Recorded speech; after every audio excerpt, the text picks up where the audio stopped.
My name is Tina Jordan. I'm the Vice President of Membership for AFCEA. We are a member-based association, and we count on our members, and we thank you very much for your membership in AFCEA and your support to AFCEA.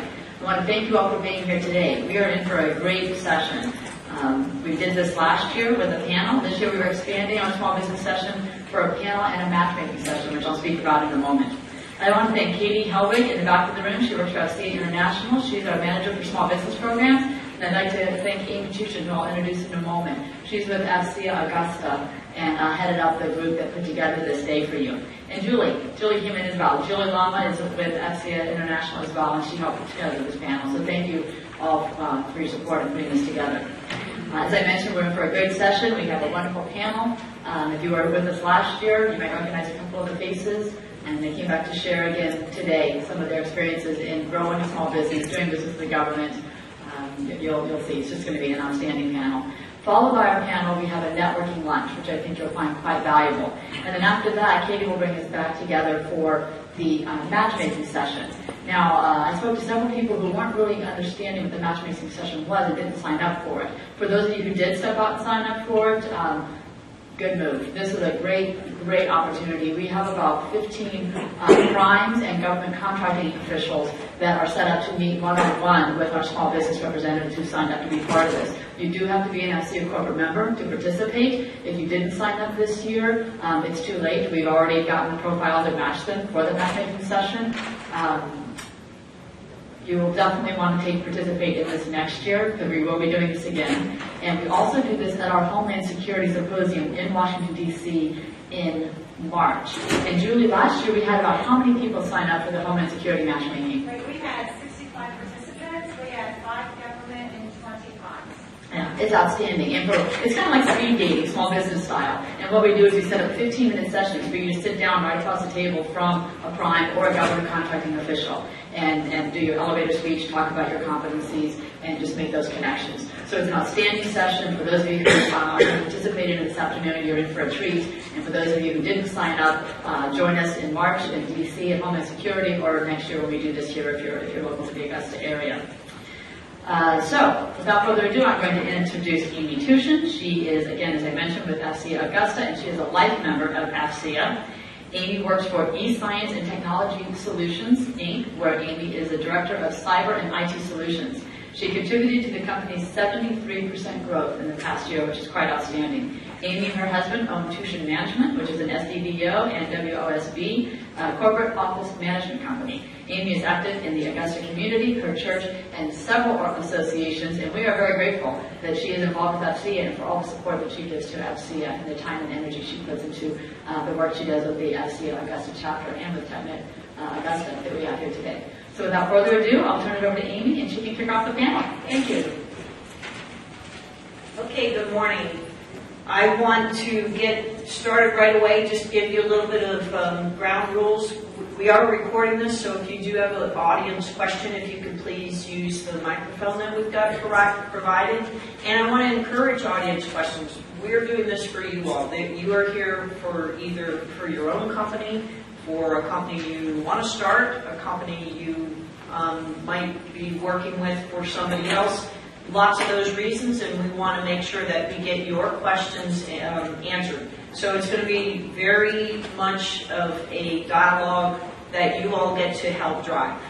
So that being said, I want to go ahead and introduce the panelists and tell you a little bit about their companies, and they're going to actually spend just a few minutes saying a piece of that themselves. So first I have Karen Trowbridge. She is the CEO with Trowbridge and Trowbridge, and she is both the Small Business Workshop and Matchmaking Event sponsor, and this is the 3rd year in a row. Thank you very much. And Trowbridge is a woman-owned small business. Next to her, I have Pete Farrell. He is the president of Farrell Management and Consulting, LLC, which is a sole proprietorship. Thank you, Pete, for being here. Next is Randall Zapata. He is the president of Randall Zapata, which is a hub zone and veteran-owned small business. And then I have John Adams. He is the CEO of Matova Federal, which is a service-disabled veteran-owned small business. Next is Dan Glover. He is the Vice President of Strategic Development for the Center of Organizational Excellence, which is a small business. And on the end, I have Chuck Berry. He is the Vice President and General Manager of Arma Global Corporation, which is a wholly owned subsidiary of GDIT. So I'm going to let them each take a few minutes and say a little bit about themselves, their companies, and we will get started with some questions. Karen, you can start. Hi, everyone. Glad to be here. TNT is, as Amy said, it's a woman-owned small business. We provide information technology, modernization services, telecommunications, cloud, and software development to federal government customers, Army, Air Force, Joint Staff, as well as some civilian agencies. We've been around since 2008, headquartered in Tyson's Corner, but nationwide presence. Very excited to be here. We're going to graduate from the IT size standard at the end of this year, so I appreciate all of the lessons learned as we've grown from a small and emerging business to one that's about to graduate, and our success is due in large part to all the partnerships with other small companies, so very glad to be here. Hi, I'm Pete Farrell. I'm a member of the Augusta AFCEA chapter. After a career in the Army and a career in predictable time with a large defense contractor, I started my own consulting company a year ago. So I'm going to talk from the perspective of the smallest of small companies, the sole proprietor. I enjoy the flexibility of working for myself. Don't always enjoy the unpredictability of the peaks and valleys that go with that. Have learned a lot. The value of having a good mentor to help you through questions that you never really dealt before. Trying to express a certain niche. What I try to do is provide service to companies that want to do business here in Augusta and Fort Gordon, but may not have a full-time presence, so I try to provide that. And probably the biggest thing I've learned being on my own is that you're your own business developer, your own marketing manager, and you have to put time and resources towards that. So thanks a lot for being here, and I look forward to participating. Hi, I'm Randall Zapata. I'm with Zapata Technology. We've been in business about 8 years now. We do IT software services, mainly focus with CCOM, INSCOM, with Fort Gordon work as well. So we're in the development space quite a bit. So I've got to promote SSES, we're on task order to with Leidos, doing a lot of development of the CCOM application. We're also with ITWD developing the TCRI cloud. And then we're doing some Navy work as well. We're building the recruiting system for the Navy. And then we're also in Southcom as well. We're about 30 employees. We just got our 8A about 2.5 weeks ago. Hub Zone as well, veteran owned. So we hit a lot of the check boxes for our government customers. Hello, I'm John Adams, CEO of Matova. We, after a career in the Army in Signal Corps, we launched, decided to go on business on my own in 2011. We primarily work in technology services. Our niche is more than likely mobile application development, which we do quite a bit of. And we're a little different maybe than some. We do about 70% of our work in commercial space, which I think has probably helped us out on both sides. But happy to be here. Thanks, Amy, for inviting us. Good morning, I'm Dan Glover. I'm the Vice President of Strategic Development for the Center for Organizational Excellence. We're based out of Rockville, Maryland. We're a management and technology consulting firm. We've been in business a little over 30 years. And we have strategically remained small so that we can focus on providing efficient and effective solutions to our government customers. We specialize at the intersection of human capital and information technology. As you know, you can't do a human capital implementation without IT support, and you can't do an IT implementation without human capital support. So we've carved out niche areas of that intersection between human capital and information technology. We specialize in providing high-level human capital support to OPM and other non-DoD agencies, along with supporting our high-level DoD clients at the Defense Civilian Personnel Advisory Service over at the Mark Center. We are not in the C4ISR space, but one of the reasons why I'm here at these events and have gone to many other events is to try and network and build the relationships with additional industry partners. And that's probably why you're here. And I think that's the key thing to take away from this is leveraging relationships with your industry partners to find out whether you can partner together and build those small business teams and satisfy gaps that you may not have. So I'm excited to be here today, and I look forward to having a dialogue with you. Hi, I'm Chuck Ferry. I'm the Vice President General Manager for Harman Global Corporation. We're now inside the General Dynamics family.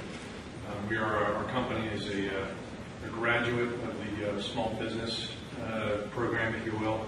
I joined the company after a career in the Army as an infantryman and in special operations assignments in 2010. In 2009, ARMA had approximately 2 people in a garage. In 2010, when I joined, about 80 people, turning about $10 million. This year, we'll finish at $200 million with about 1,150 employees, with about 17 to 18 prime contracts inside the U.S. Special Operations Command, primarily delivering C4I, kind of end-to-end IT professional services. We also do mission support, which is professional services inside the intelligence, operations, training, and special skills areas, as well as logistics, all really oriented inside the U.S. SOCOM and supporting commands. I'm very happy to be here. Thank you. Thank you for letting me come and be with you. All right, thank you. So as you can see, that was their elevator speeches in a nutshell. That is one of the things, in fact, Katie, the preview email, for those of you that had pre-registered, were kind of given some information on that. If you are able to, that is one of the most important first things you should be able to do. What are your skill sets? What's your niche area? Who is your target market that you're talking to? Because especially in an environment like this, it gives you that great opportunity to share that very quickly with those people you're networking with, because they may say, oh, well, I've got a customer that needs that, or might be a customer that needs that. So the elevator speech, important part of that. So my first question for the panelists is, what was your biggest challenge in forming and growing your business? And I want to actually start with John, if you can answer that. Sure. Probably the biggest challenge for me, I was a business development type when I got into business outside of the Army. So the biggest challenge for me was probably the policies and regulations inside human resources. Financial, you start putting employees on the ground in several states. You learn quickly from the IRS. There's a lot of paperwork that needs to be done. There's a lot of information online, but I don't know if you can ever get enough information. So for me, that was the biggest challenge, doing the administrative side of it, if you will. And Randall, how about you?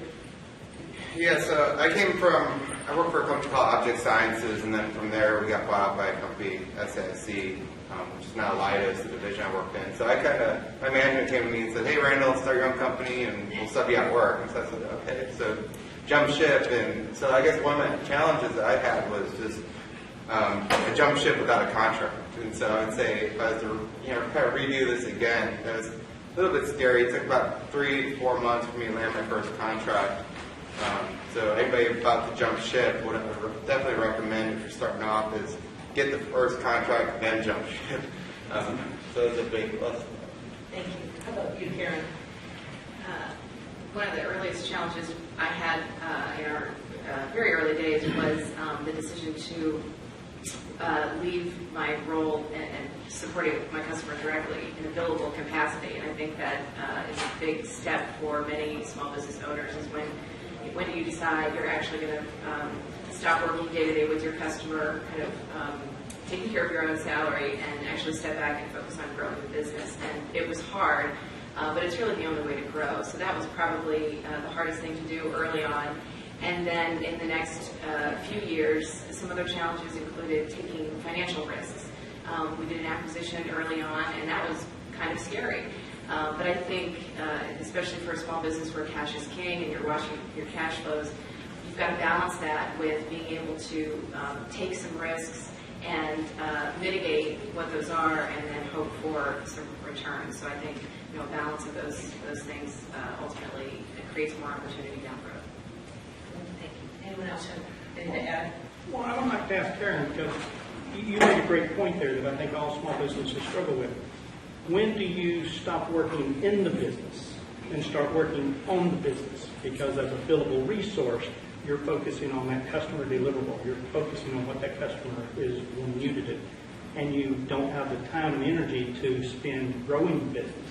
So there's a fine point where you have to do that. So what was that defining point where you said, I have to now start working on the business instead of in the business? Well, I think, and you're absolutely right, it was a challenging decision and also a little emotional because I really enjoyed working day to day with my customers.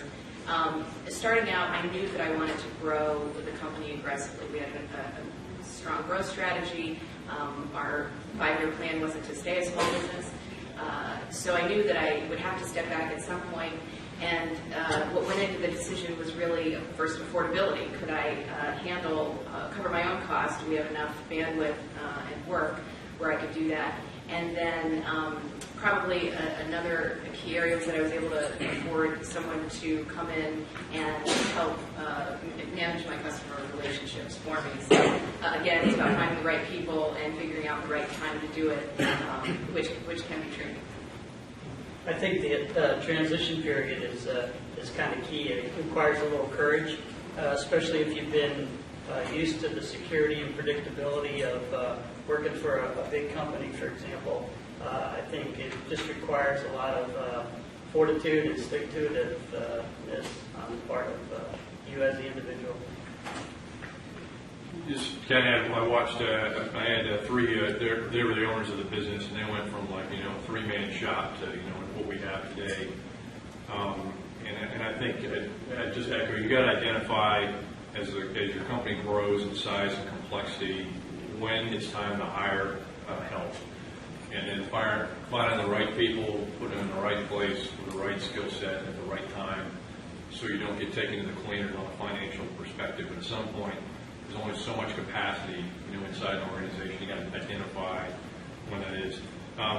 Business development operations is pretty instinctive, especially for a lot of folks, especially if they've got a military or a business background. It's the biz ops is the Achilles heel. So when businesses are very, very small, nobody's really looking at you. As you start getting bigger, you start getting a target painted on you, and people start kind of coming at you on HR, contractual stuff, compliance, labor laws,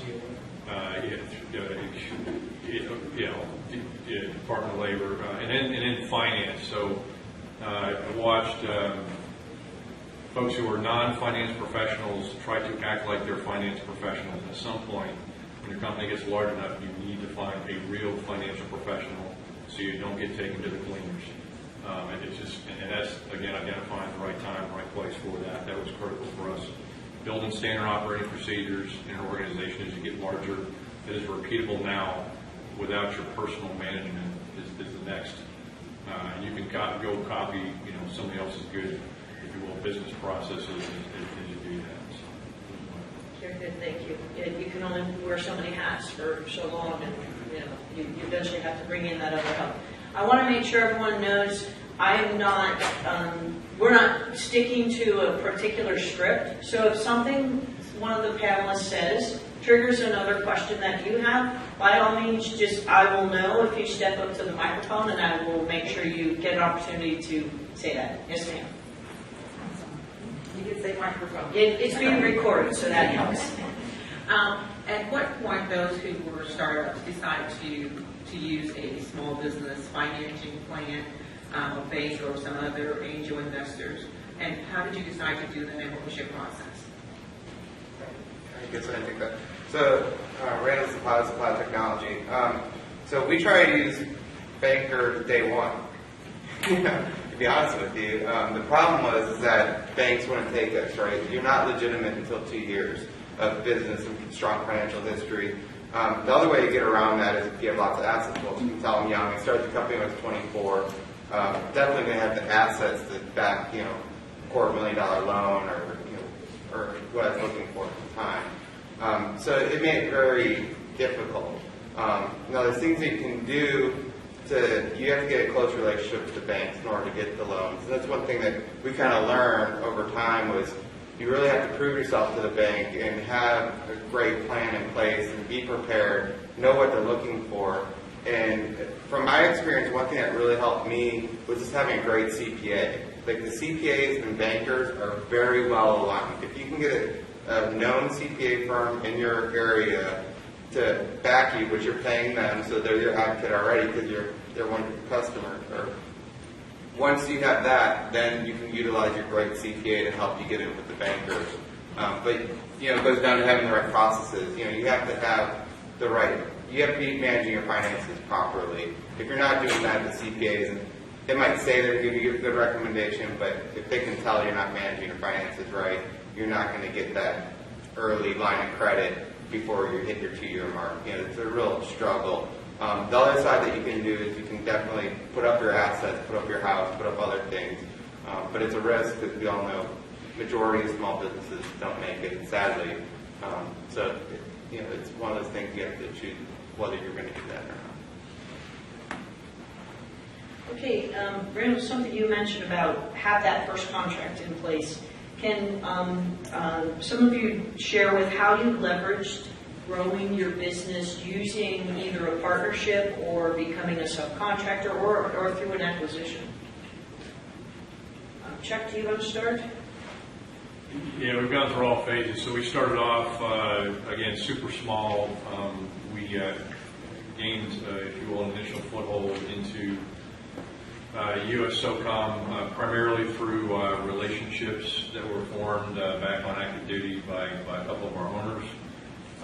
We were fortunate to get a small footprint inside as a subcontractor to a larger, and then we used that initial experience to begin bidding other subcontract type work, and then eventually went and swung for the fences. We bid for a contract called Specialty Services. It's one of the towers inside U.S. SOCOM, and we were selected as one of the primes on that. We competed with a bunch of bigs, so it was a huge risk and a huge swing for the fences. We won the bet, and then during the task order fight, we then successfully became a prime contractor, and then we were acquired. So we got big enough.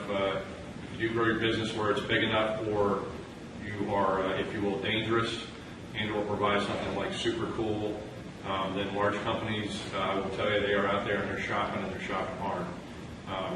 You might think, well, I'm not really big enough to be bought, but if you have some peculiar niche skill set or something that you make or a set of relationships, large companies, I can tell you, just from now being on the other side of the fence, that's the kind of thing that they're looking for. You may start off as a sub to them, and then eventually they might want to come back to you.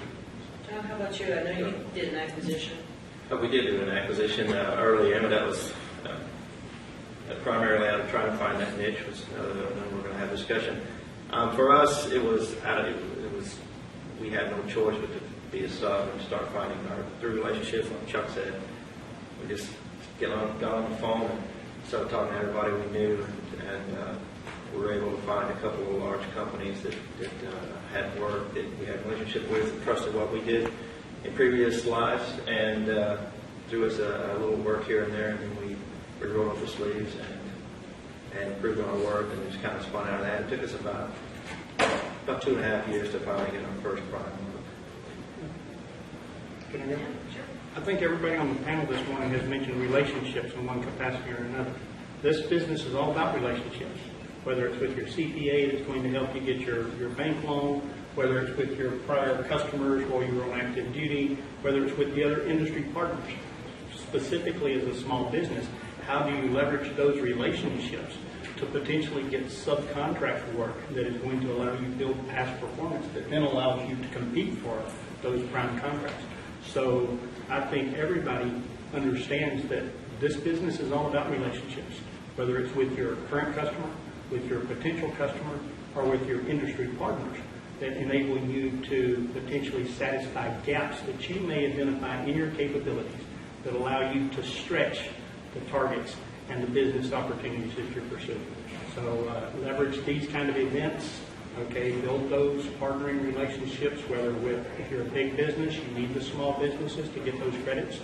Leverage those relationships with big businesses so that you can get those subcontracts, a position here that helps you build the past performance, that then enables you to prime those same kind of opportunities. You have the past performance expertise that the government contracting activities are looking for. And having been around Augusta a long time, that's why I'm very happy to see this show doing so well. For those of you that were here before, we used to have the Signal Symposium out of Fort Gordon. That went away. That was a big void. And really glad to see the AFCEA TechNet the last couple of years come back, and it really facilitates being able to work those relationships.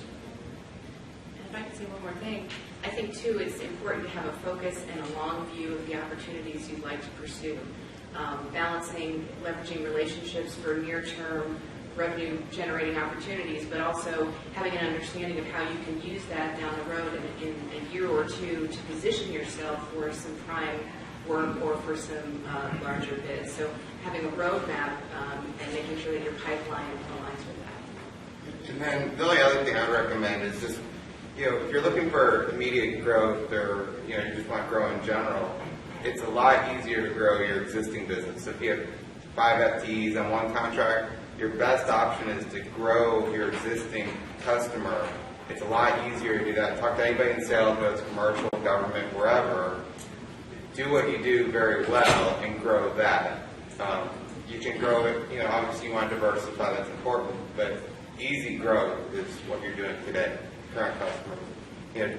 And then the other thing, M&A was mentioned as well.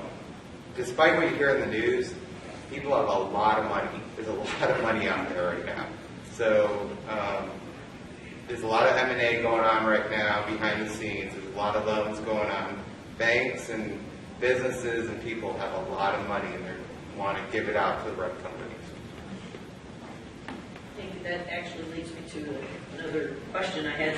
So what is your approach for ensuring your repeat customers by meeting their requirements and keeping them happy, so to speak, so they're asking for more? Dan, you want to start with that? Well, I'm smiling because that question creates a kind of a problem for me. Because I'm a PMP and I teach PMP and PMI principles say you don't cold plate. You do what's in the statement of work and only what's in the statement of work. And when I first heard that, I was like, well, bull. Because as a small business, repeat customers are critical to actually maintaining what you have, growing what you have, and it actually allows you to have small managed growth. And as a small business, that's critical. So I will say that on the opposite of what PMI preaches about gold plating is that as a small business is what you have to do. You actually have to go above and beyond that minimum requirement to ensure that you are building that relationship with them and they start trusting that you have the right skills, you're providing the right people, you're providing the right solution that is helping them do their job. And you become that valuable asset that they can no longer do without. So if it means doing a little bit more, as long as it's not violating any of the FAR requirements and you're not doing anything outside of the rules of government contracting, I would be willing to take, not have as high of a profit margin if I'm building those relationships that are then going to create the environment of I am that preferred vendor.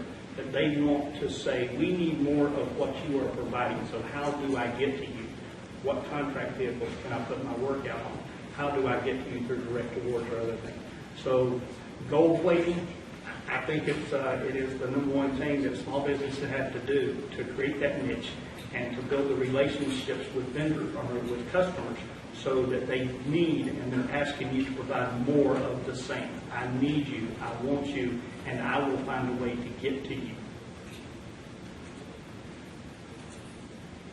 Anyone else? What do you do to step up and gold plate, if you will?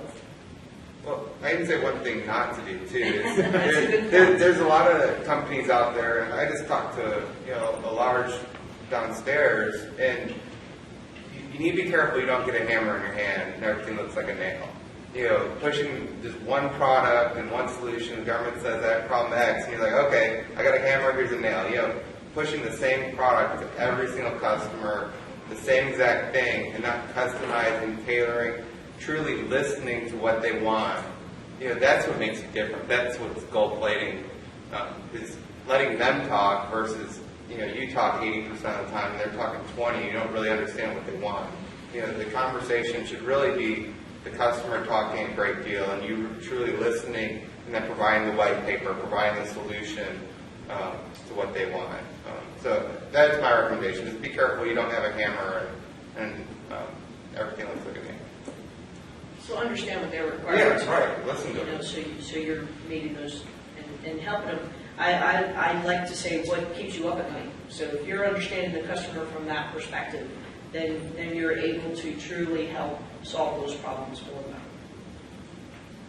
Any audience questions? Okay, have any of you used the Mentor Protege program, and how would you determine the right bid to support your company growth? I can speak to that. TNT was the beneficiary of a mentor-protege relationship when we first got started. We were a protege to a large DOE contractor, and it was hugely helpful. We had an existing relationship already with the prime, so I didn't go through the process of selecting one, but I would say, first and foremost, identify a company or two that you have a good working relationship with, or you think that you could establish a good working relationship with, and have, much like you would for your customers, a value proposition for them. Ultimately, they're going to be investing time and resources in your success, and it should be mutually beneficial. But the programs are extremely helpful for us. They allowed us to build our processes out, support some of our infrastructure. And then as we grew, we also established a mentor-protege relationship with the protege companies, and that was extremely rewarding. And that was kind of opportunity-specific, but there was, again, a mutually beneficial angle to it where we could work together, build a trusting partnership, and not just look at one particular opportunity, but several. So I think making sure that as you approach primes, having something that you're bringing to the equation, whether it's a certain customer set that you're familiar with or an opportunity, that will get their attention. And then making sure that you kind of live up to the expectations as you continue to work with them. I'll add on to that. We were not involved in the mentor protege, certainly not the official term of it. One of the lessons we learned, had to do it all over again. I would have aligned myself probably with a small business. It wasn't too large. I still had enough time to be on the phone when I had going through some of these challenges of a startup. That would be something I would certainly do. If I had to do it all over again, if I'm a startup today, I'm going to make sure that I'm aligned with somebody who's been there. And somewhat of a relationship. In a protege, you got to have somewhat of comfort level on both sides. Find that person that will answer your phone call at least within a day or so, because these challenges don't go away, and sometimes they can really set you back. Well, I think Karen mentioned, and I think yours was probably formal mentor protege, correct? And I think John talked about the non-formal. I mean, there's a great mentor protege program out there, and not only DOD, but other organizations like PUD and DOE and stuff.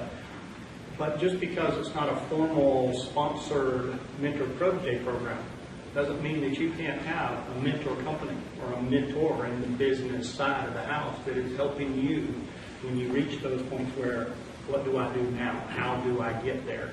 And it's what I consider the informal mentor protege program. And it doesn't have to be defined or, doesn't have to be strategic goals at the end of it, but somebody that you trust, that is a valued partner, a valued resource that you can reach out to and get information. Relationships. Great. So what has been the... yes? So I just had a comment and a question. So before I joined AFCEA, I actually was the Director of Alliances for Computer Sciences Corporation. And in talking to the Director of the Small Business Alliance Partners, she mentioned that the Mentor Protege program actually allows money to be set aside for the mentor to pay for something like AFCEA membership, because that's a development cost. So any of these small businesses that are in a mentor-protege relationship, just recommend that you talk to your mentor about funding your AFCEA corporate membership, because that's certainly a benefit opportunity for you. So that's a comment I want to make on top of your question. And then I had a question myself, again, from my past job. I had a lot of small businesses that told me right towards the end, as I was there, that for years they had been knocking on the Prime's doors, and now it has switched, and they had Prime's knocking on their doors because of the way funding is coming out. And I would just like to ask the panel kind of what your experience is with that and how you're moving forward. So we went through a phase where we were knocking on everybody's door, and then we got, nobody really knew who we were. And then we started getting cute and winning work. And we started having a lot of larges come knocking at our door along with smalls. And then we had to graduate. We started getting larger. This is before we were bought, where we needed to start managing a lot of subcontractors. So, when you're first starting off, you're like, our mantra at least was self-perform, self-perform. We're doing the dance around the room. And then we very quickly realized as we got much larger that we needed to think harder about partnering with the right teammates that we could trust, whether they were small, large, or what have you, to be able to do things. So we had to kind of really think through about, now how to manage, subcontractors and more consultants and vendors and things like that. And so all those relationships, so we would prefer, and we kind of set as a culture for ourselves, okay, we're going to have to work with a lot of partners. Let's now start having a process internally about, hey, who do we want to work with? So kind of a little selection process, little tryouts, if you will, for small businesses, all the way up to the larger businesses. So you'll have some partners, large companies say, especially if you're doing real well as a small business, hey, we want to have a strategic partnership with you. And there's a lot of implications there. Okay, A, they might be interested in buying you. B, they may legitimately want to get them behind you for some opportunities. C, they may be just trying to use you, obviously, just to gain information because you've got customer intimacy or something like that. So enjoy that game. So. Was there a question? It's just a comment, actually. I am actually been a life member of AFCEA. My company is a corporate member, and I must say, all the relationships that I've incurred and had over the years and making successful, maybe a $15 million year-over-year small business was through networking relationships from AFCEA. So you're not going to get contracts per se from government, but meeting everybody in AFCEA in events is basically how I end up forming correlation with other small business and large business, and they end up having successful relationships and contracts that came after that. So this is being recorded. We might ask you to stay with do that as the microphone has to be in our session. That would be good enough, Captain. Thank you. So what has been your biggest reward in forming or growing your company thus far?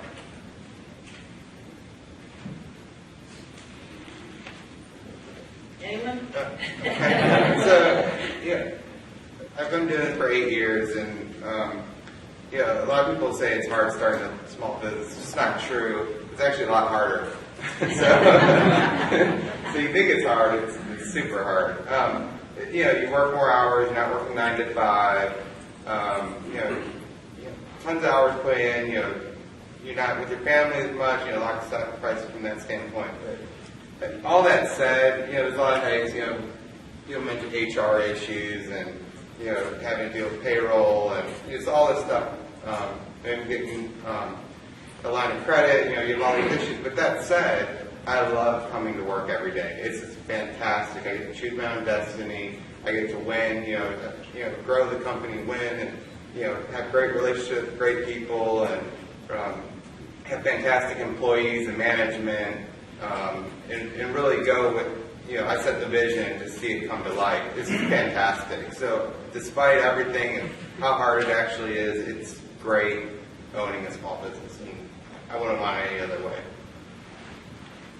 And I think just to add on to that, because I agree with everything Randall said, being able to establish the culture that you want in your own company, that's really powerful. I mean, we've all had bad employment experiences where, you take lessons learned, and actually being able to implement that and drive the culture all the way from the top down to the folks working with your customers, that's pretty powerful. I'll say, add on to that, the rewards I think are probably different for everyone, but as you mature as an organization, they change as well. But we'd be kidding if winning work wasn't a huge reward. It lasts about this long because then you have to go execute it. But taking care of the people and growing the company and people that want to work with you and actually buy into your ideals is probably the thing that lasts the most. And I think that, like everybody else has said, and I think most of the people in the room and on the panel, we're defense contractors. And I know I take a lot of pride in being able to provide quality support to the soldiers, sailors, airmen, and Marines out there that are out there doing what most of us used to do. And like Karen said, being able to help grow an organization where the organizational culture is truly about doing the right thing for your customers and doing the right thing for your employees. There's a lot of satisfaction in being able to go home at night knowing that you're doing the right thing for not only our country and the people that are defending our country, but your workforce is happy to be part of that team because you're taking care of them, and they are actually the cornerstone of that organization. You can be in that position of authority, but the guys and gals that are out there executing those contracts are really the heroes of your organization, and you have to make sure that you feel comfortable that you're doing the right thing by them.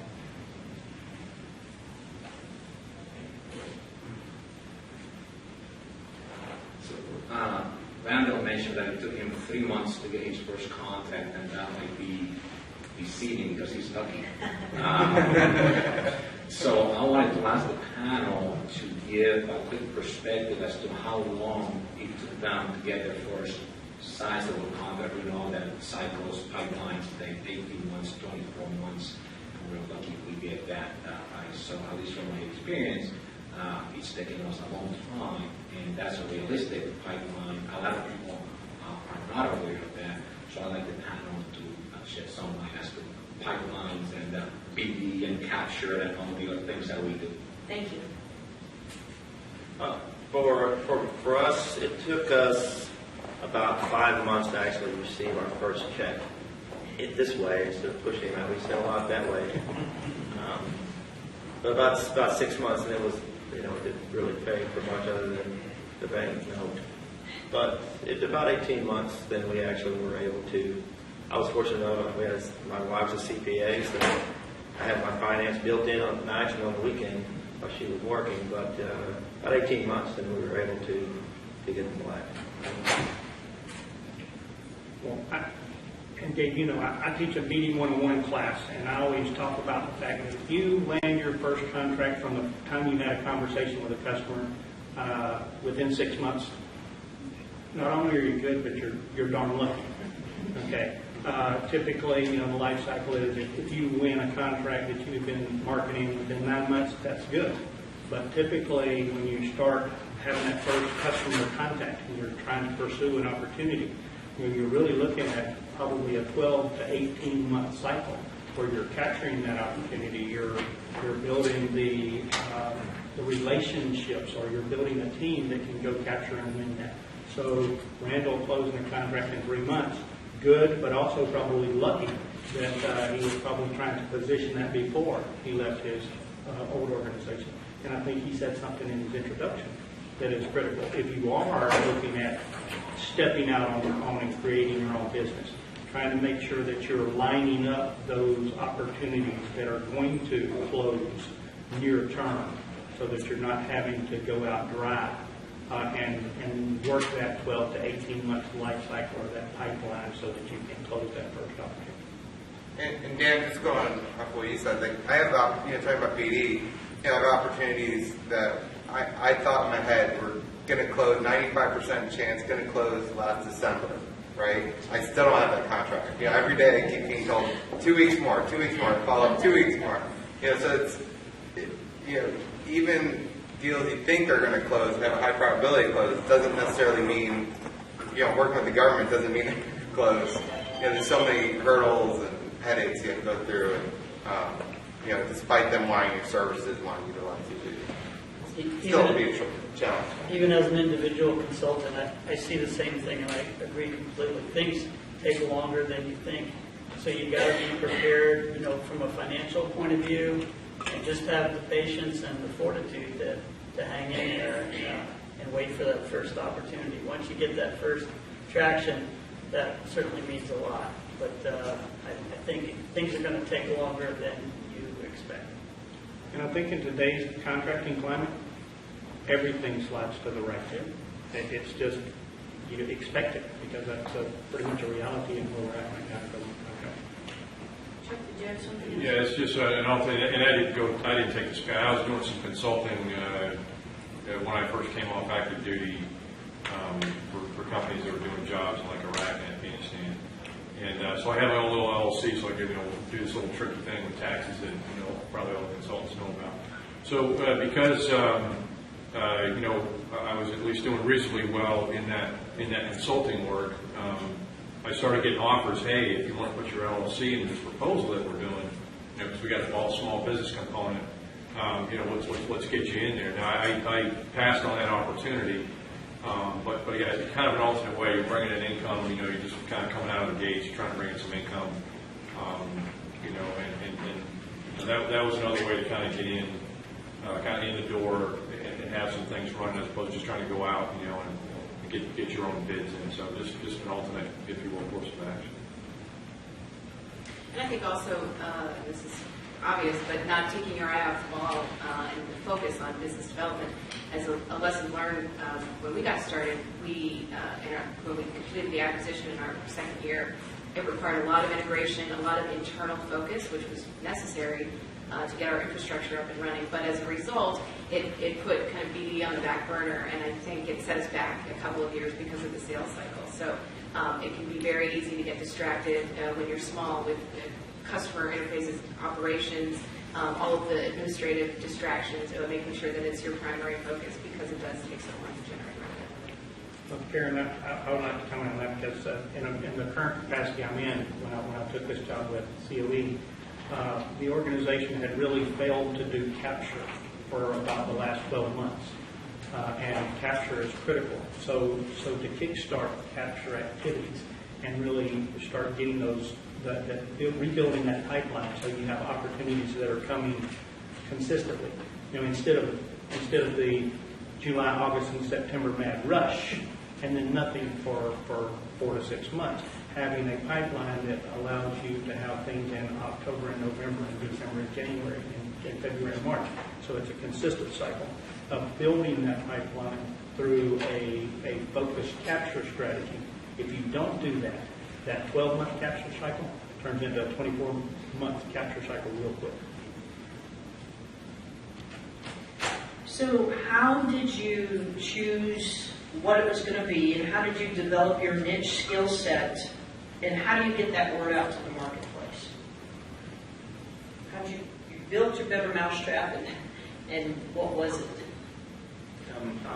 I'll start. So when I started the business that we named the company A4 Solutions. And it wasn't very long until I realized that as a service-disabled veteran-owned business, very few opportunities come out you can run after, and you've got to work and find your primes, get some sub work, and there's only about 1,000 of us out there that can hold them down to where we were in technology services. So we needed a niche.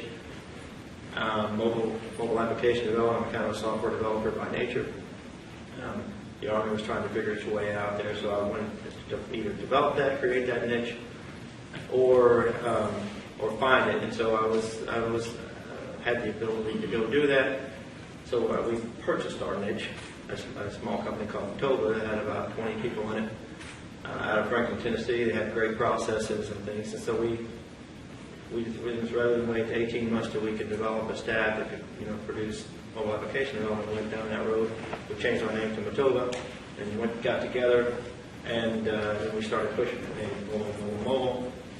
Just the fact that we had some commercial work then kind of got some doors open for us, because people, the large integrators, while they can do everything, they don't do necessarily do it if they get a contract, right? So we had that capability, and that really kind of got us rolling.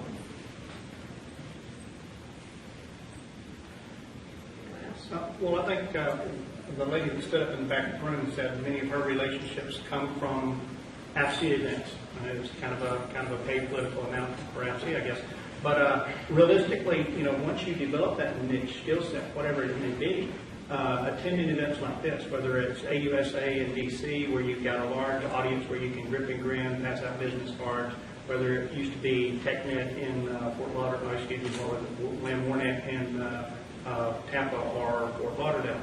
And you remember this, when we first decided to do a booth, many times it was people walk up and go like, who? Never heard of you. Okay, so being able to have a presence at industry events like this, and then the next year it was like, I know you guys, aren't you doing this? And it allowed you to create some credibility in the services or the products or the offerings that you were providing.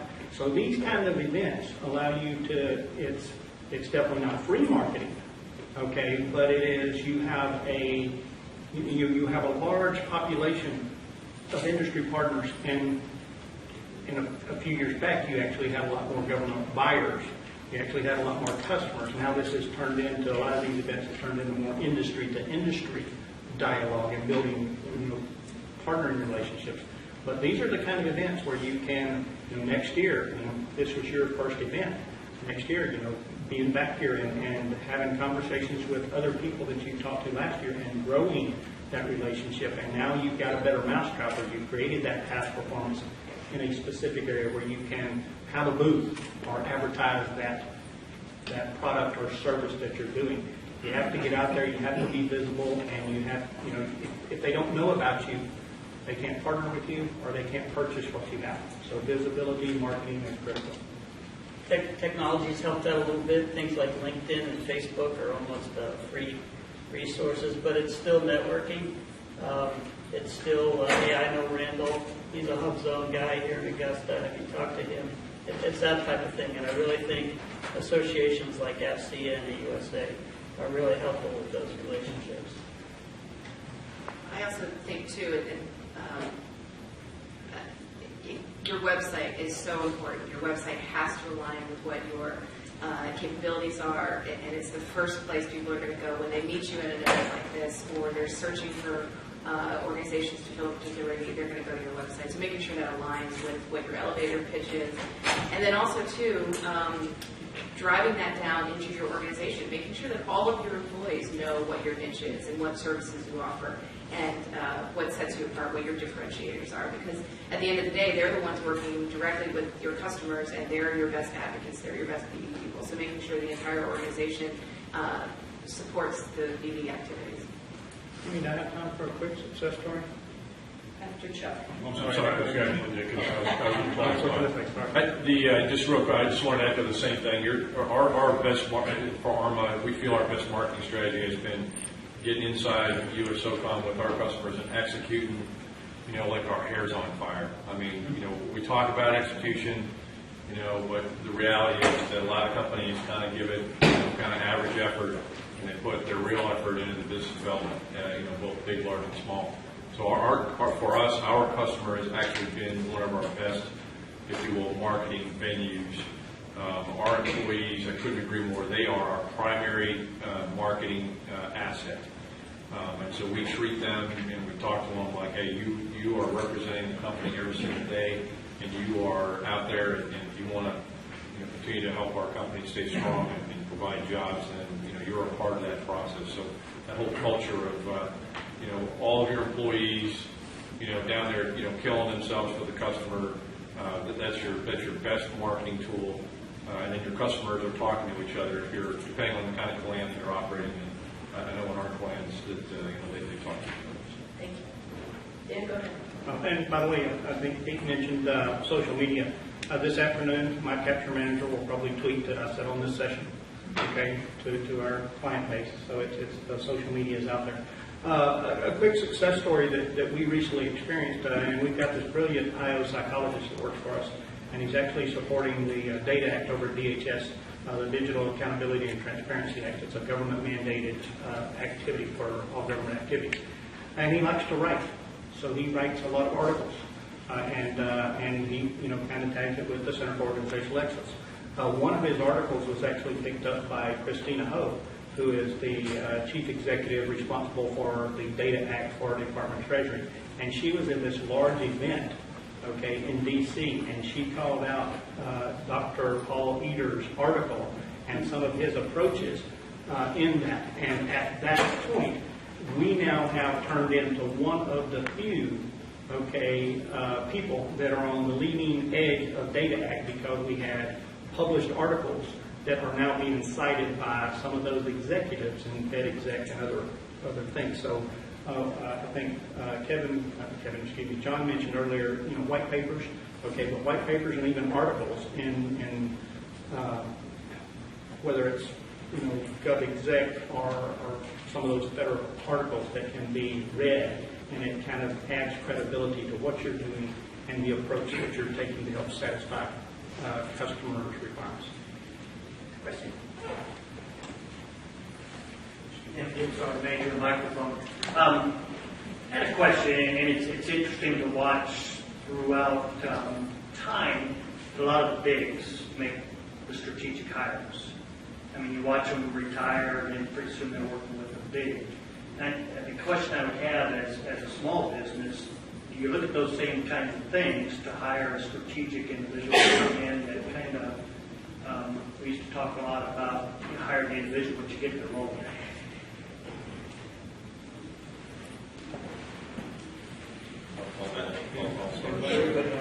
Yeah, when we were much smaller, I think you got to define for your company what is a strategic hire. So, in defense contracting parlance, the strategic hire means 06 or above guy with a Rolodex. So you bought a Rolodex. If that's strategic for you and it's worth your money to invest in, go for it. You've got to find a guy that is willing to, roll his Rolodex for it. In our company, we found that a strategic asset for us was someone that had come out of the Klan, the U.S. Special Operations Klan, that we were trying to, to win work or do a better job of executing work. And a lot of times that was maybe a high-speed, IT technician with a very, very unique, hard-to-find skill set. It could be a former, retired non-commissioned officer or chief warrant officer, especially signal chief warrant officers that, they are, they're just one-of-a-kind kind of guys that can go in there and just blow the customer away with customer satisfaction. So I think you ought to define what a strategic hire means to your company and what is it you're really trying to buy. Because that's, large companies have, larger cash to kind of throw at that, and that's why their rates are so high. So. I'll pile on that, and absolutely. And when you're small and you're growing, strategic hires, regardless of what they're strategic in nature, they're directly overhead. So a lot of thought goes into strategic hires because they're going to cost money. Hopefully, they can start paying for themselves sooner or later. Or you have to make hard choices down the road on that. But you have to if you're going to grow. Well, I know Chuck mentioned that what most big companies consider a strategic hire is like that 06 or above. You see the O3s, you see the GDs, you see the big boys, okay, that can afford to go out and hire those GOs that have the Rolodex. I think, Mike, that in a previous life, our strategic hires were to run the No Sergeant Major Left Behind program, where we were hiring those retiring sergeants majors, okay, that had the same Rolodex, okay, of the GOs, and sometimes had better relationships than those GOs. So pulling in those people, like you, Mike, and others that had great reputations and great relationships that allowed us to open doors and may not have to pay the GO rates to get there. So it is, what is your strategy? What is the focus of where I want to get into? And as you grow, you probably have a little bit more expendable income to spend on those strategic hires to grow your base or get into those areas you need to get into. Thank you. Randall Zapata again. So one thing I found is not everybody can close. So you can get a strategic hire, they can have tons of contacts, you can have, 5,000 contacts, you can know generals, all this stuff, but you can't close. If you can't get, by closing, some people get uncomfortable with the word closing, but what I mean by that is there's, like what you said, there's 1,000 other IT firms, there's tons of competition. You need to get whoever you're trying to get business out of to give you business in something that they wouldn't normally do. So you have to sell them, you have to close the deal. So my recommendation is you get, odds are if you're hiring someone for strategic reasons, not everybody can sell. The majority of people can't sell. So you almost have to have a strategic person, plus you have to back them with a closer or someone who can sell. And I would rather have a salesperson than a strategic hire. So that's just me. You can have all the contacts you want, but you can't talk to people and get them to do something they normally wouldn't do otherwise. It can hurt you. So my recommendation: you get a strategic hire, make sure they're billable. Especially in this market, it just raises your rates. And you can't, in this market, you can't have high rates. You're not going to succeed with a RAP rate of 2.0. It just won't. Karen, did you want to add to that? No, I agree with everything. We're still not at a point where I can justify a strategic hire with the Rolodex. And I think closing is important. If you do make that hire, though, for whatever reason, I think the important thing is to set very clear expectations from the beginning with that individual, making sure that they understand that, we're now asking you to kind of serve in a different role, and instead of maybe having the authority that you're used to, it's very different on the industry side approaching government. Those are some of the lessons learned I've seen in other peer companies. But no, I agree. You have to decide what's appropriate for the business at the time, the stage that you're in. One of the strategies that we have used instead of making hires as employees is to find some consultants that can support penetrating certain customers or leveraging certain specific relationships per opportunity. And that's been successful for us and a little bit more cost effective. Pete, do you want to talk about that just a little bit? No, I think that's the key thing is cost effective. So what I've been trying to accomplish here in Augusta is to represent companies that want to be part of the growth of Fort Gordon, but don't have a full-time presence or an office here. So I think that is a viable alternative to somebody that might be very expensive and a bit of an unknown. I think the other thing to consider on a strategic hire, especially when you're hiring somebody straight out of the military or straight out of the government service, we recently hired the former CO at OPM.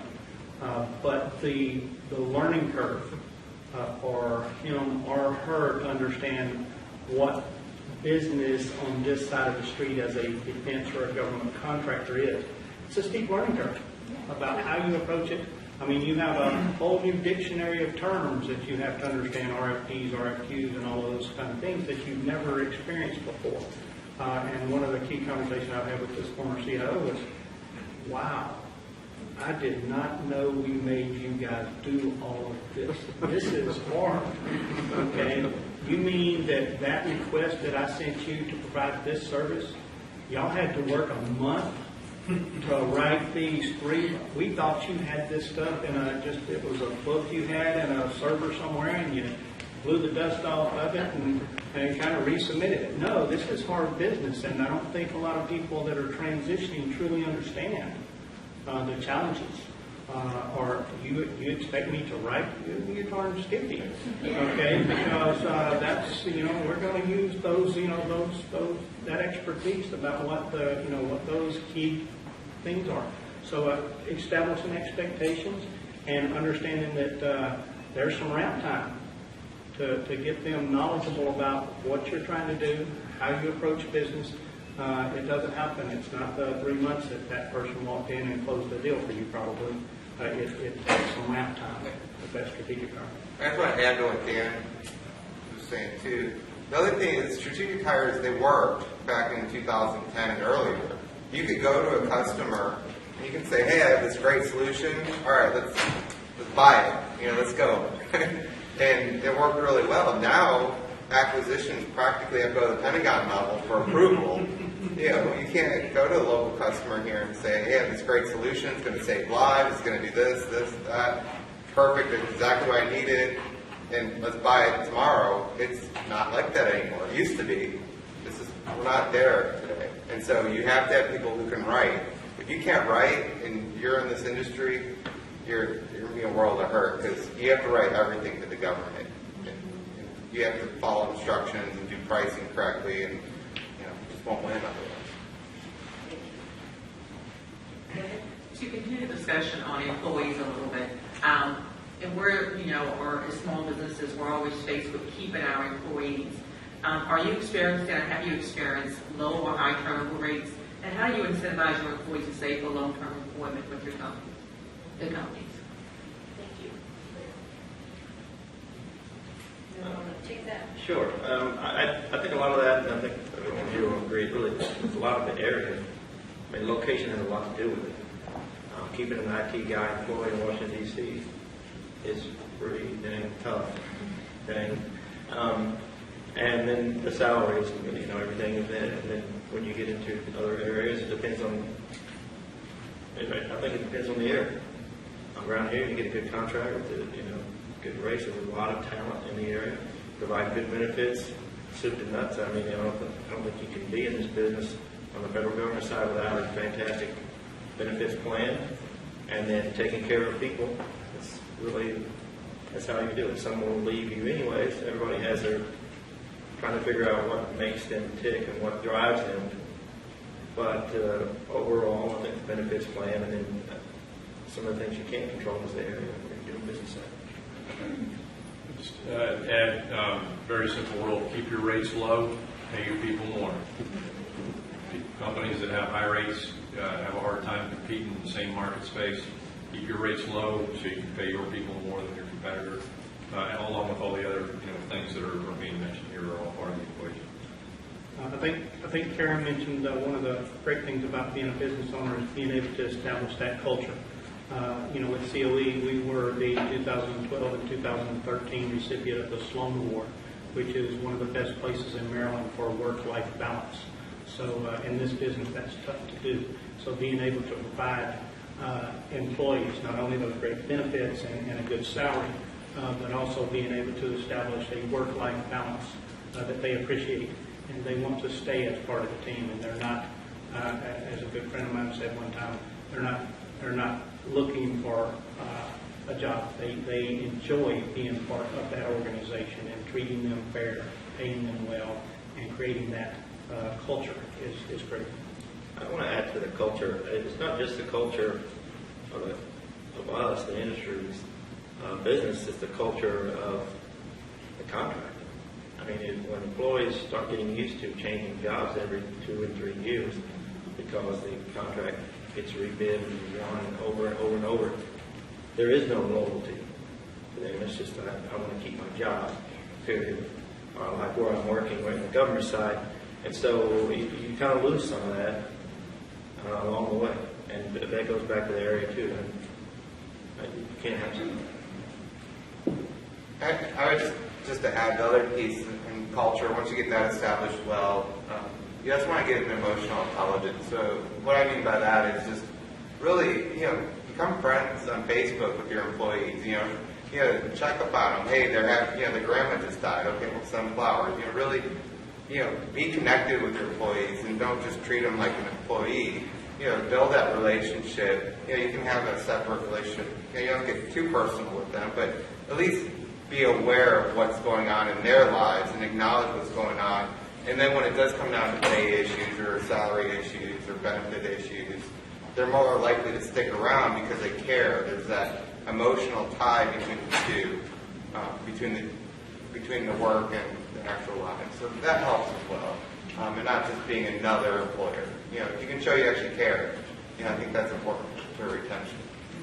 And there's a lot of little things that you can do that don't add a ton of cost either, because I know that medical is probably the highest cost in any company, and especially small business. But things like little $25 check on their birthdays or spot bonus awards, $200 here and there when they do something well for the customer. Annual awards that you announce to the whole company, newsletters or news emails, things that get them connected, these little tiny programs. They don't cost a whole lot, but they, in our experience, they're the most popular things that we have, and we hear a lot of feedback from our employees. So there's creative things you can do. That also, I think, establishing formal performance review programs is important. We do an annual review every year so that all the employees know how they're performing. They talk with their managers about career progression, which again can be tough when you're in a contracting environment. And it just connects them to the company more, and so there's less of a chance that they go native on the contract. We are approaching the end of our time, so I want to just go one more round of, if you went back to the beginning, give me a lessons learned of what you would have done differently if you could have gone back there. Karen, I'll just start with you.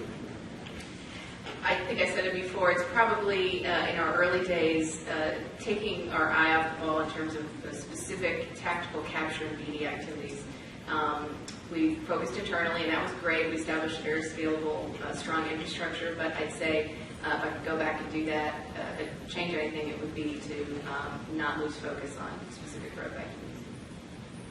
I think I would have just been prepared for something that we mentioned earlier, which is how long things take some time to materialize, and just have a conversation with myself to be patient. Things will work out, and everything's going to be okay. So that's a factor I think you need to just remember. I want to repeat, but I would say the other factor that's important is people. Everything comes down to relationships. Who you know, and building these strong relationships, just not, we're connected on LinkedIn or that thing, really building them. How's your family? How's your spouse? What's going on with your kids? I know your kid, was in the hospital. What's going on there? Really building true relationships and not, these falsities. It's about people, right? And the more relationships you have in business, the better off you'll be growing it. I'll add, my answer early on was just trying to find a small partner or mentor you could contact on day-to-day issues that we've all gone through now. That would be first. The next thing, and I was able to do so, I kind of in a situation on the commercial side, we see probably 15 startups a month who come to us with different kinds of funding. They're trying to start a business, they need some technology. So we are fortunate to get to see a lot of great ideas and a lot of very poor ideas. And a lot of people that get a lot of money and have no chance of succeeding. But I would say if I had one piece of advice, I would just stay as lean as you possibly can for as long as you can, and it will pay dividends. Absolutely, stay lean. I think one of the key things is, as you start growing, and you have to keep your eye on the fact that as a small business, there are those mixed codes and those thresholds where you are going to grow above, where you can no longer be the prime.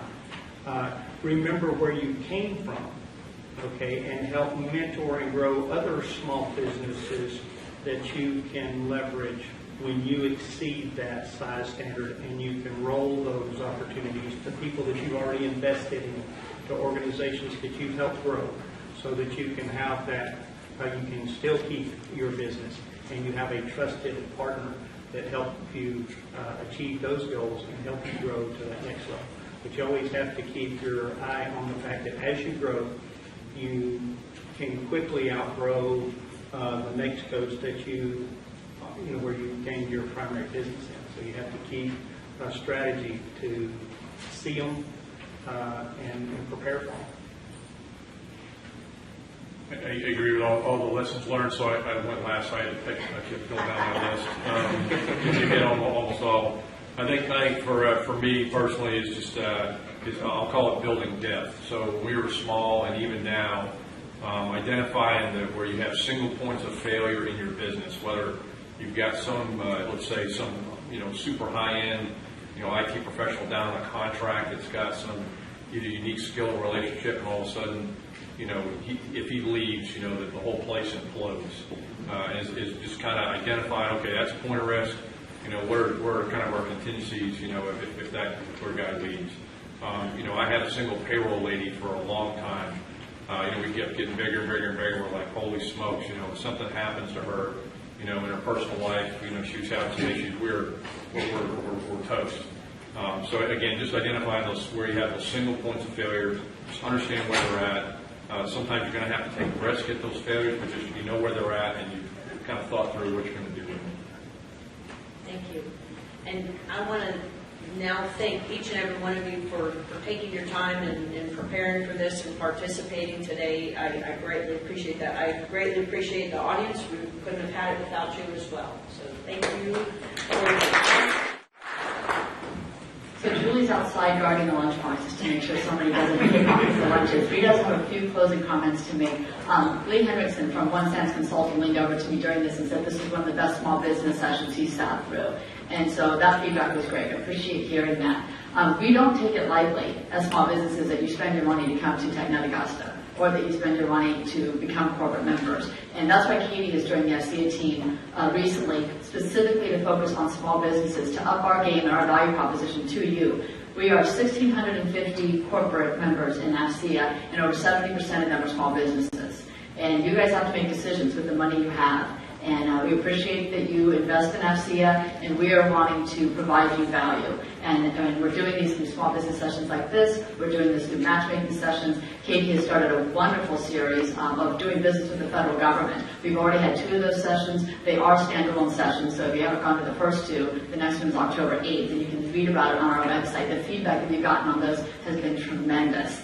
And I just can't say enough about that. But one thing I wanted to say, we're constantly trying to improve. So if you have feedback, constructive feedback on this session, please email it to Katie. You should all have her email address. She's the one who sends you a lot of the information on these, or send it to me. I think a lot of things go out under my name as well.